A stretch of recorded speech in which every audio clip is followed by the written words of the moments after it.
And hello, ladies and gentlemen, and welcome back to some more Age of Empires 2. Pretty much, we're still continuing on with the William Wallace learning campaign here, and we'll eventually get started with the Battle of Stirling. Before I get started, pretty much go ahead and give that a thumbs up if you enjoyed the video.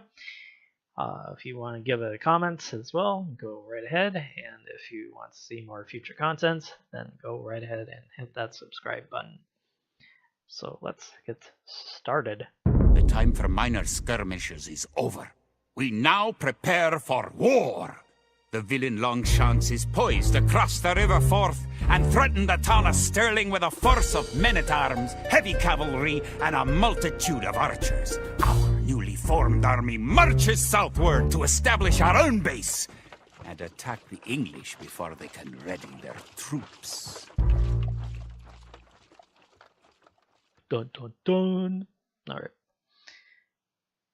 He kind of sort of over-exaggerates that.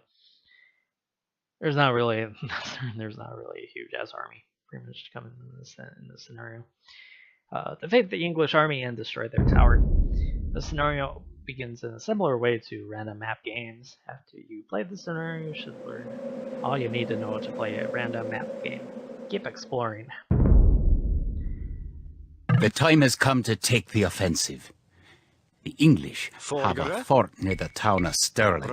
If we can defeat the English here, they may think twice about their invasion of Scotland. To win, destroy the English tower to the west. Before we attack the English to the west, we need to build up our forces. Have your villagers start gathering food and scout cavalry are poor fighters, but they can see a great distance. You can use your scout cavalry to explore the rest of the map and find the English. Keep making villagers at your town center until you have 10. The more villagers you have, the faster your resources will come in. You can gain more food by building fishing ships. To create fishing ships, have your villagers build a dock in the water to the south. Alright. I don't think there's like a gold area nearby. I think there is one over there. And we'll have to go get maybe a stone place as well. Then we'll pretty much have the other two start chopping down for wood. And then we'll go from there. You can specify a location for new units to gather by selecting a gather point. For villagers, click the town center and click the Set Gather Point button. Alright. I'm gonna build another one here. Have them go down south.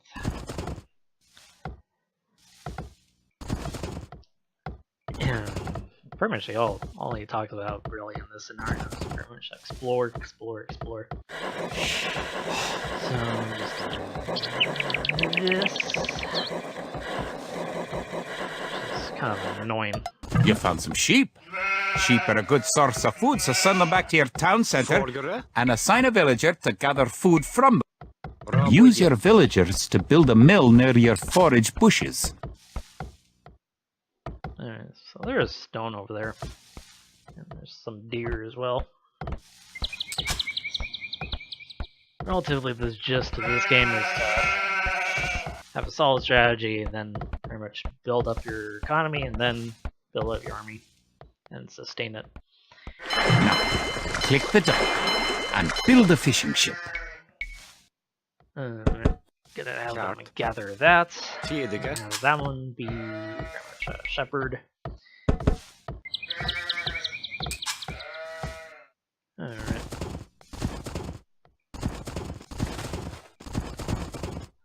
Fishing ships are actually somewhat decent at exploring too. Pretty much just like your scout cavalry. The hill with the dead tree protects the only access to your town. It would be a good idea to build a watchtower on this hill once you advance to the feudal age. To fish, click a fishing ship and right-click on a leaping fish. The fishing ship will collect fish and automatically return them to the dock. Fishing ships are also useful for exploring. Build a barracks and 5 militia to defend your villagers and explore the map. Kid, cart. Yeah, I don't have enough. I don't have enough yet. Villagers can also build farms. Build 4 farms near your mill when your forage bushes are depleted. Each farm needs only 1 villager working on it. Alright, so I'm gonna keep that guy busy. Kid, cart. Let's see. Cart. Fedega. That one go back to doing what he does best. Shepherd. So that's being built. 3 of them doing that. Just looking at the economy tab here. 2 active ships. There's only 1 scout cavalry. I think tower should be in that area there. We'll be not exactly ready for that until much later. Can do that, and then have that guy do that, and then have 2 builders doing that. You're close to an English base. You better not knock down this wall until you've got an army of about 12 soldiers. Oh, some more sheep.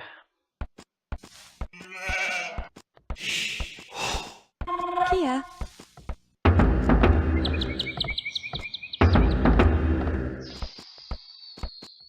That should be 5 there.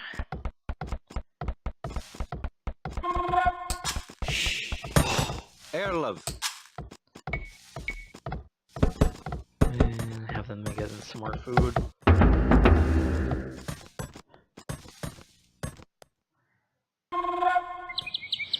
Yeah, I think that should be it for sheep.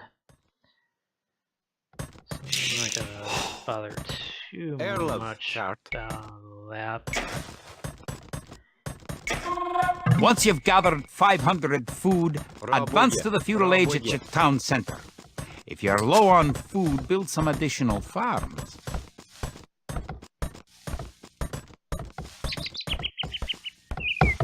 Yeah, I would love to build more farms.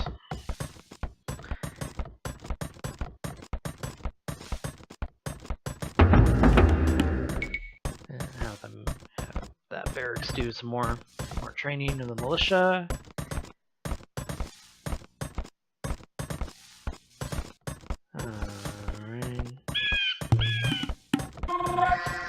Close to done. Fedega. Cool. Actually, I'm gonna have that one do be a lumberjack. Another one do that.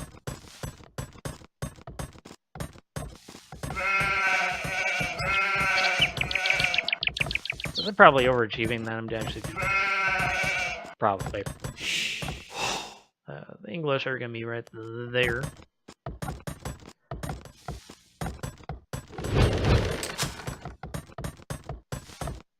Should be getting relatively close here to advancing.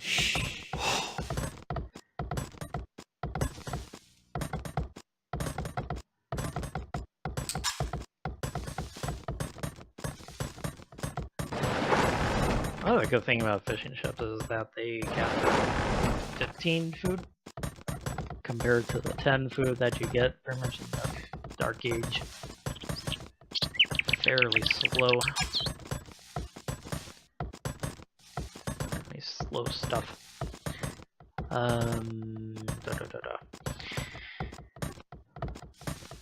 Not a lot to talk about. There's a stone source over there.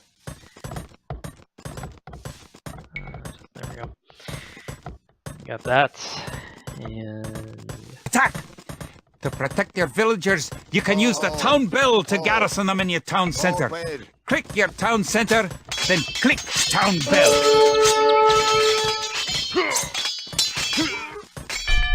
Alright, we'll have them garrison in there.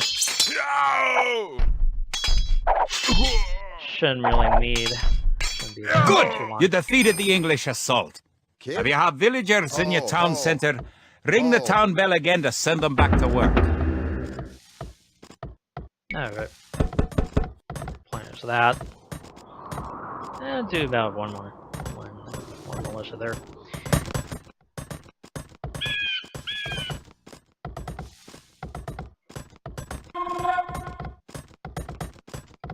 See, the sheep are close to dying. Not gonna get that extra food there. Margaret, tall. Because of that stupid English raid, but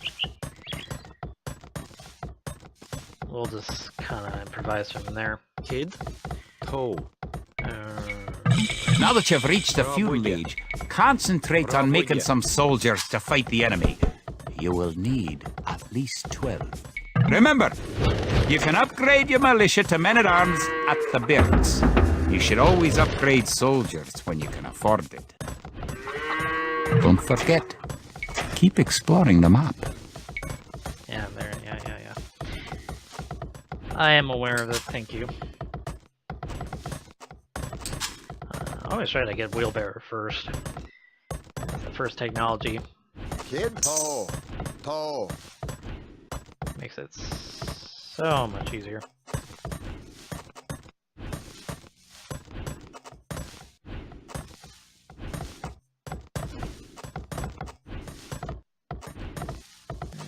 Frame rate is about around 17. Would be nice to actually get a bit more better frame rate.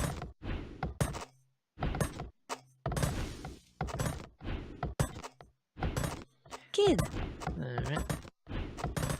See, then have one of those. Kia. Roboya. Have two of those. Airlove. Do that. Roboya. Kid. Another one do a farm.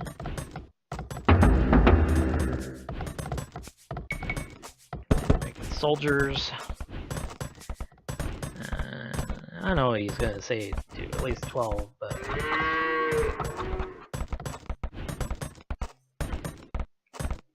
gonna get some archers and then some cavalry.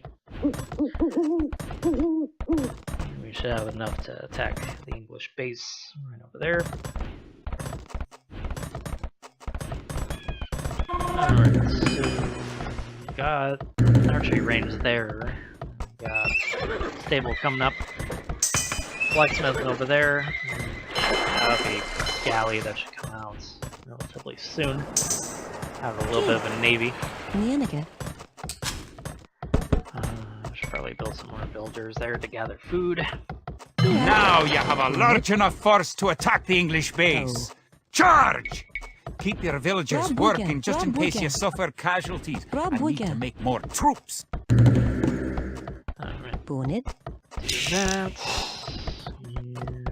Arlev. Rabuja. Forgere. Rabuja. That. Alright. So that one requires about 80 food. Train some archers. 4, then 2 skirmishers there.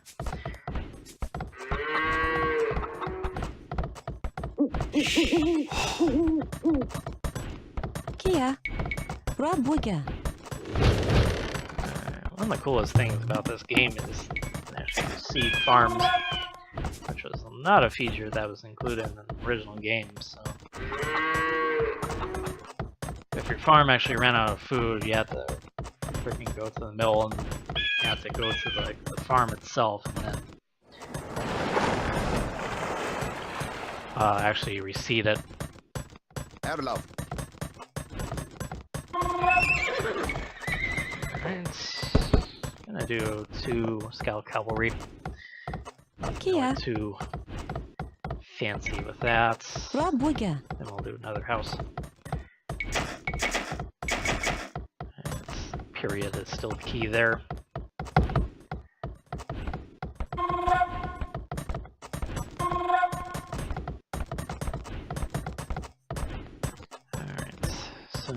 be right back. I'm gonna pretty much build up my forces, and then pretty much next time we'll be pretty much in a moment we'll be pretty much right in this area over here. Alright. So I'm gonna have these units here attack these two. An English outpost! You know what to do! Knock it down!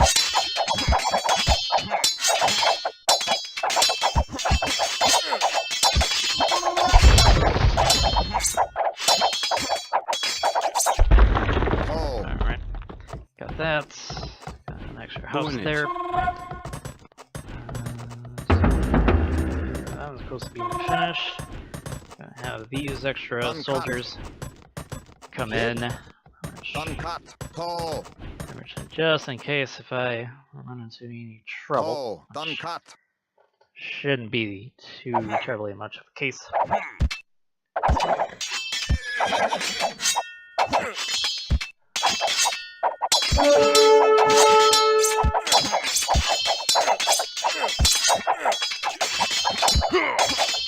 Lost one.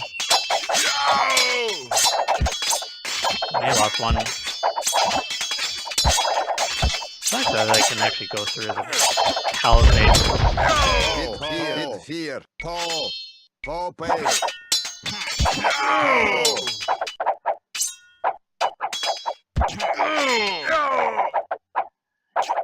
Lost the scout cavalry. Alright, should be smooth sailing from here.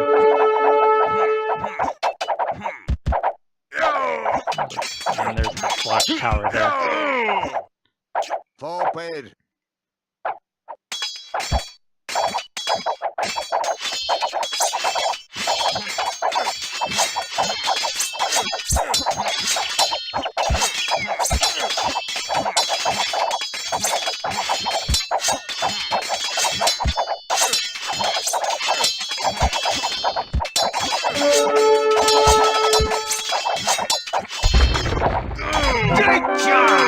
You've destroyed the English camp.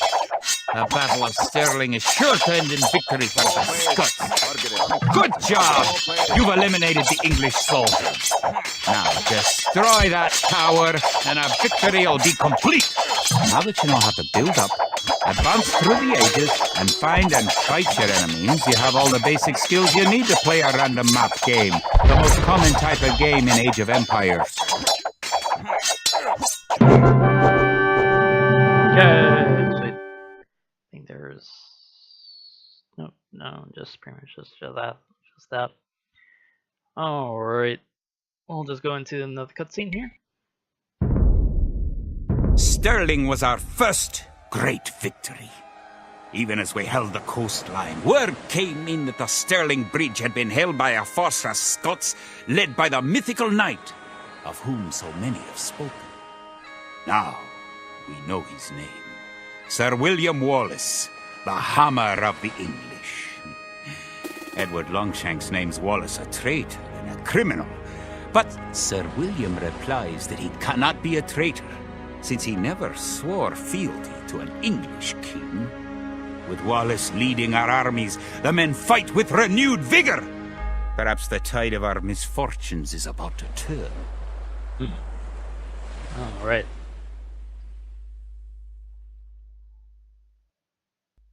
Changing of the tide. Alright, so next time we'll be pretty much doing the 6th scenario, Forge and Alliance, which is pretty much the standard advanced scenario, pretty much for those who have played it in the past, but we'll eventually get to that later on. But my name is DarthTom, and I will see you guys next time.